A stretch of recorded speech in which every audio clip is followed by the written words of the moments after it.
Bismillahirrahmanirrahim. Assalamualaikum warahmatullahi wabarakatuh. Waalaikumsalam warahmatullahi wabarakatuh.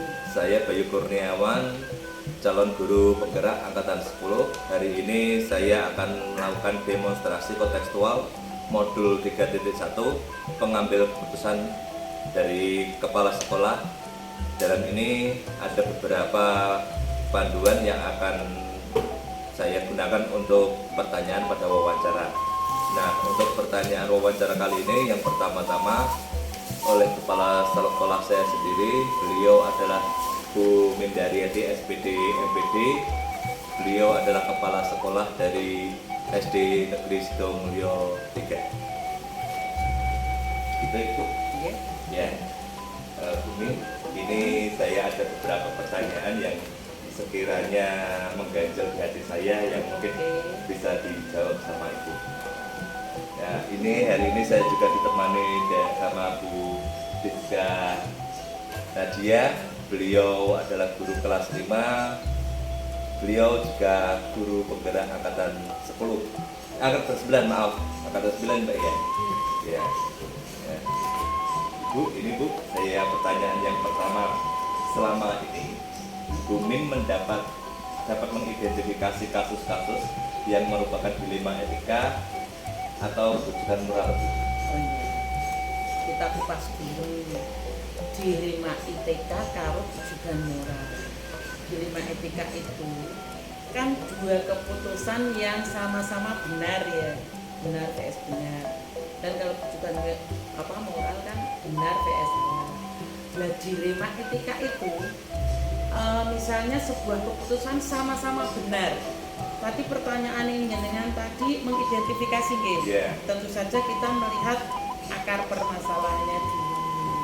Kemudian sejauh mana kebenarannya masalah itu. Kemudian kan tadi ada dua yang harus diambil, dua keputusan sama-sama benar. Tentu saja yang diambil itu yang dampaknya paling besar kebenarannya, dampaknya yang paling bagus, walau yang satu juga benar gitu. Tapi kalau rujukan moral kan jelas, satu diambil benar atau salah, tentu saja diambil yang benar. Ya, kalau menurut saya seperti itu. Terima kasih. Lanjut pertanyaan kedua dulu. Selama ini Bu Min menjalankan mengambil keputusan di sekolah Ibu, terutama untuk kasus-kasus di mana ada dua kepentingan yang sama-sama benar atau sama-sama mengandung nilai etika. Oke, cara mana ya? Cara mengambil keputusan gitu. Iya, jadi yang pertama kita tuh di sekolah kan punya peraturan ya, namanya peraturan akademik. Kemudian kita punya visi dan misi. Tentu saja di dalam pengambilan keputusan kan tidak boleh menyimpang dari masalah tersebut. Untuk keputusan apapun itu tidak boleh menyimpang dari aturan yang telah kita tetapkan, tapi harus juga tidak boleh menyimpang atau harus melihat visi misi yang telah kita tentukan. Kalau saya pengambilannya seperti itu, pengambilan keputusannya tetap berdasarkan yang telah kita sepakati bersama. Terus lanjut mungkin. ya, lanjut pertanyaan ketiga Bu. Langkah-langkah atau prosedur seperti apa yang biasa Bu Min lakukan selama ini? Langkah-langkah mengambil keputusan. Iya, langkah-langkahnya tadi. Oh iya, kan biasanya kalau mau mengambil keputusan itu kan ada suatu masalah gitu. Berarti identifikasi masalah dulu. Nah, masalahnya itu dari mana?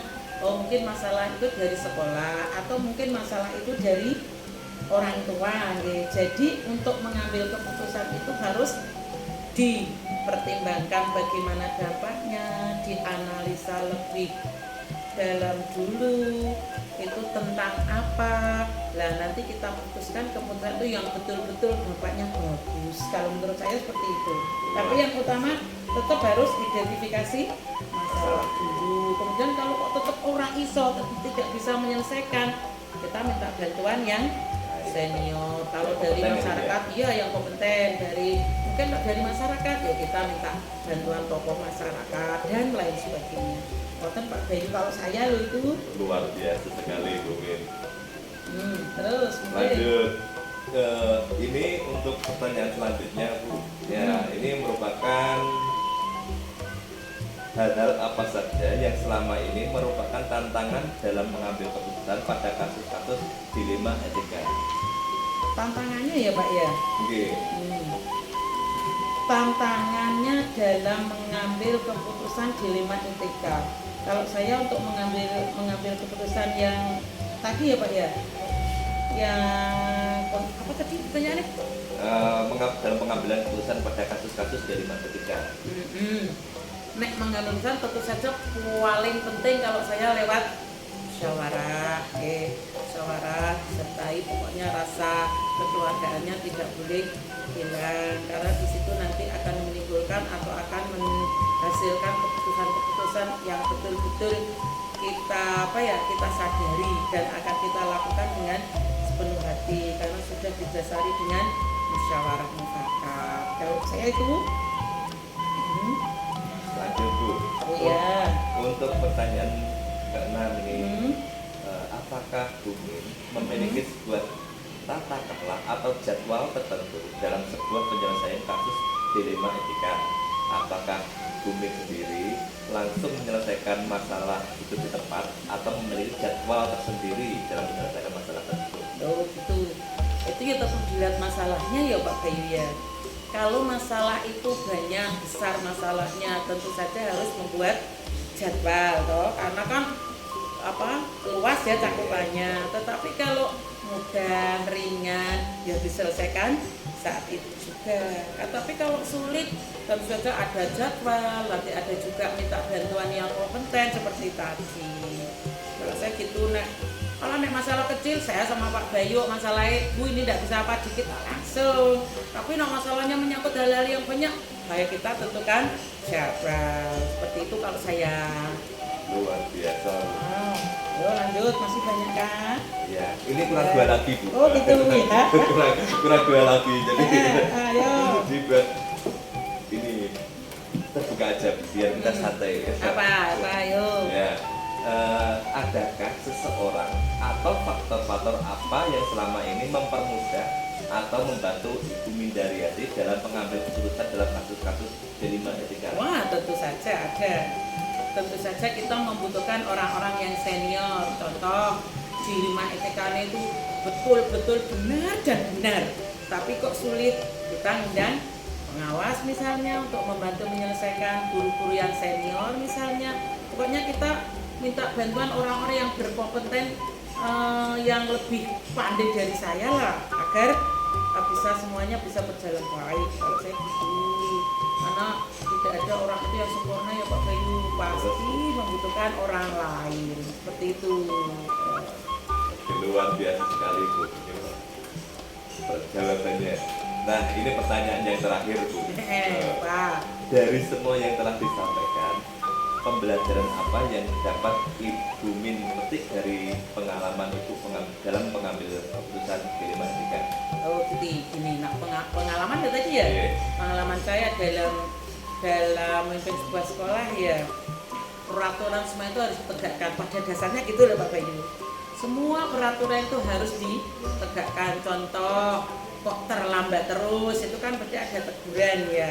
Tetapi manusia itu kan punya rasa empati ya, punya rasa kemanusiaan. Jadi antara ini harus ditegakkan betul-betul peraturan yang telah kita sepakati, tapi di salah satu kita juga harus mempertimbangkan rasa empati atau rasa kemanusiaan. Jadi menurut saya kalau peraturan itu saklek 100% kayaknya tidak gitu, karena ada berbagai rasa empati dan rasa kemanusiaan dalam berbagai kepentingan. Kalau saya seperti itu Pak Bayu, jadi enggak 100% saklek enggak bisa, itu pasti tidak bisa. Seperti itu kalau pengalaman saya. Ini dan luar biasa sekali Bu menjawab semua pertanyaan dari saya. Itu terima kasih Bu Min, terima kasih Bu Siska atas waktunya. Itu wawancara dari saya. Apabila ada tutur maupun perilaku saya yang kurang berkenan dengan Bapak Ibu, saya mohon maaf. Semoga bermanfaat kedepannya. Wassalamualaikum warahmatullahi wabarakatuh.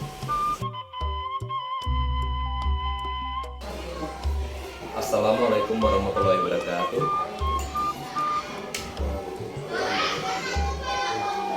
Perkenalkan, saya Bayu Kurniawan, calon guru penggerak angkatan 10.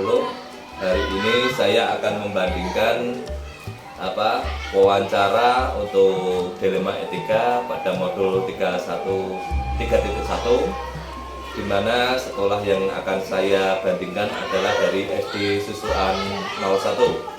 Nah, beliau yang dipimpin langsung, beliau adalah Bapak Sumadi SPD.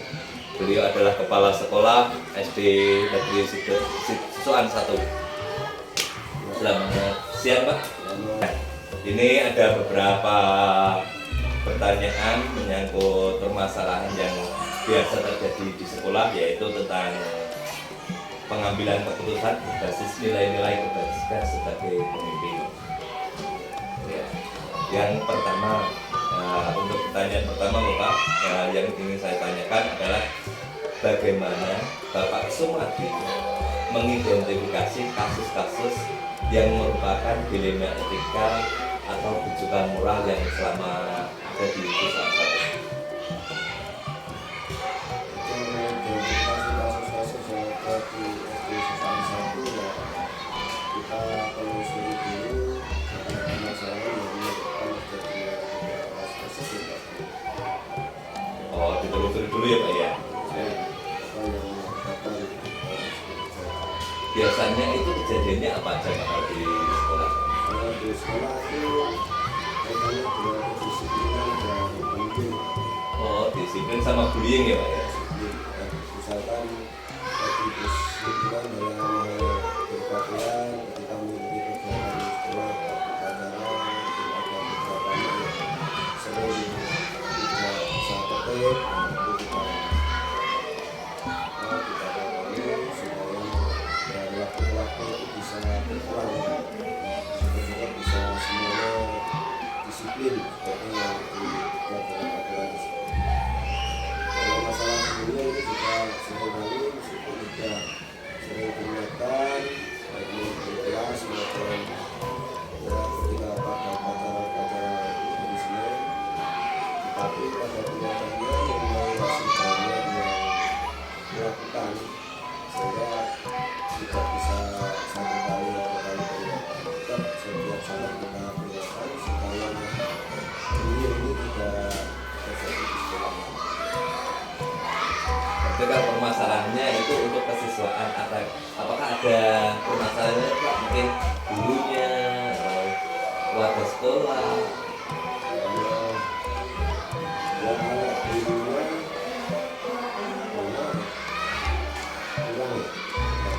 Oh, kekurangan guru ya, Pak ya? Oh, maksudnya gurunya kurang, ya kalau kasus-kasus yang ada di guru.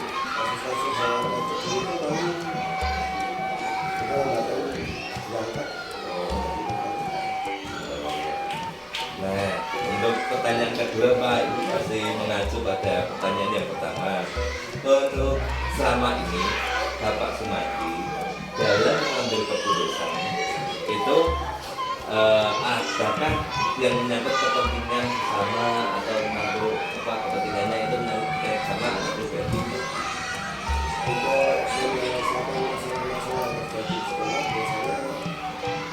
Kalau sekiranya bisa saya kasih sendiri, saya kasih. Tapi kalau kita bersalah dengan yang lain dalam Luar biasa sekali. Berarti sudah ada indikator Bapak dapat menyelesaikan masalah itu di samping pengambilan secara kebijakan secara Bapak pribadi maupun bermusyawarah ya, Pak.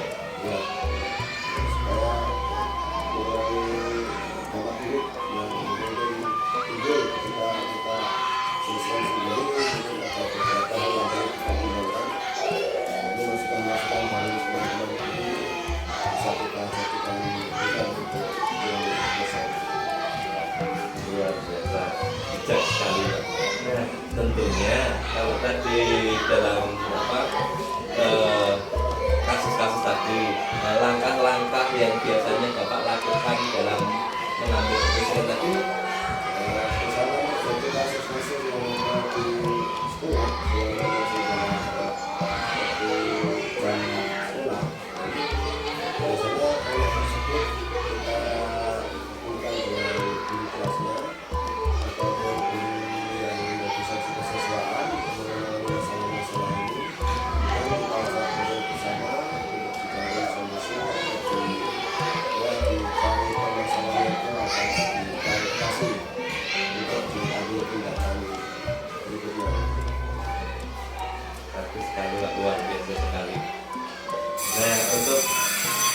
pertanyaan keempat Pak, ini Pak,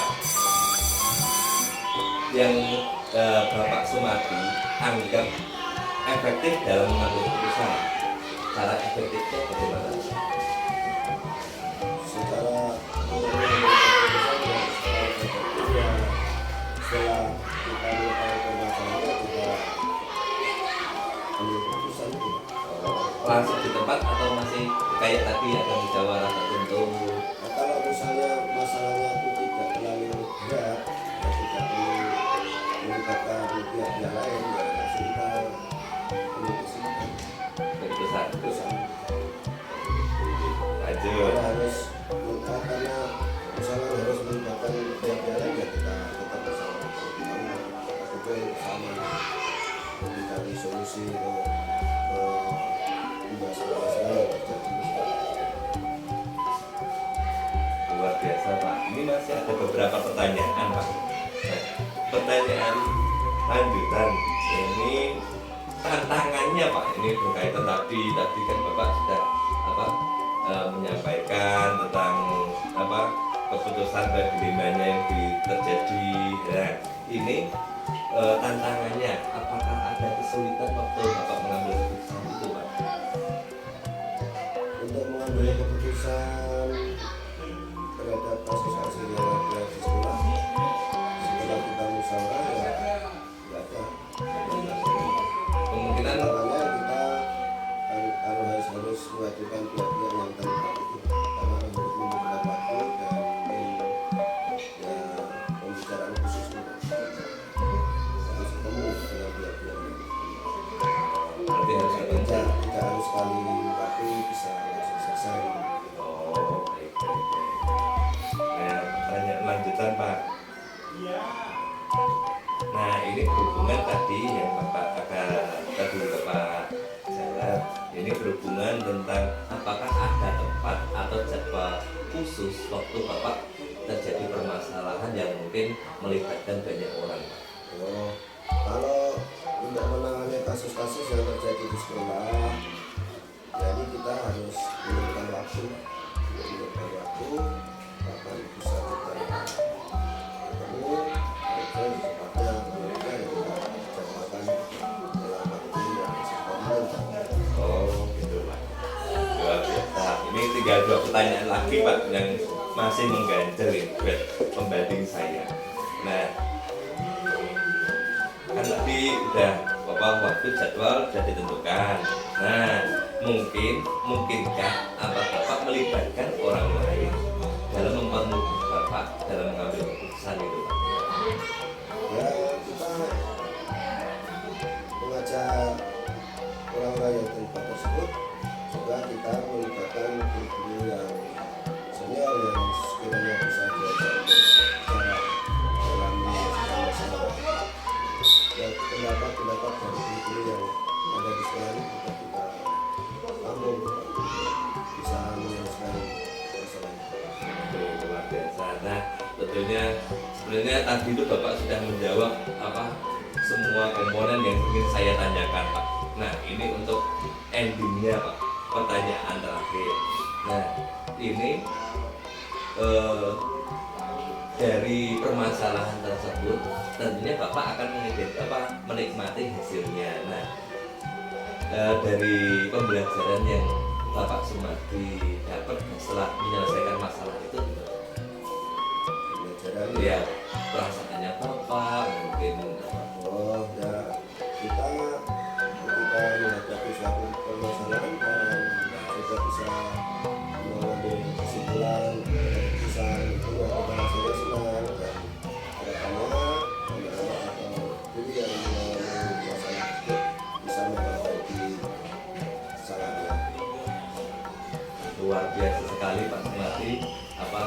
Terima kasih atas waktu dan tempat yang Bapak luangkan untuk saya. Sekiranya saya mohon maaf bila apabila ada betul waktu saya yang kurang berkenan dengan Bapak Sumardi. Sama-sama, terima kasih. Saya juga sebagai manusia biasa dalam menjalankan kita sendiri tidak luput dari kesalahan. Bila ada jawaban atau hal-hal yang kurang berkenan dalam menjalankan, mohon maaf atas segala-galanya. Mudah-mudahan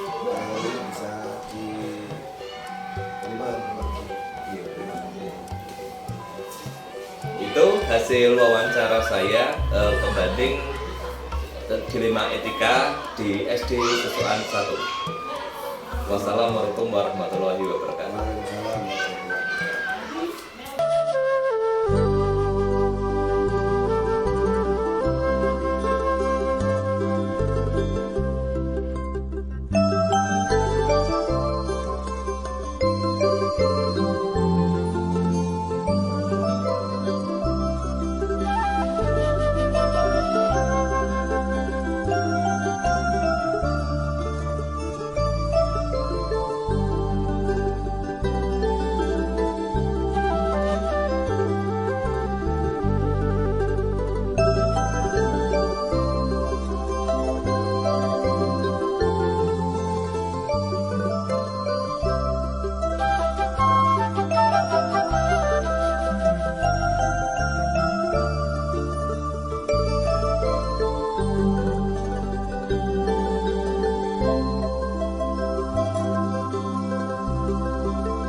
Thank you.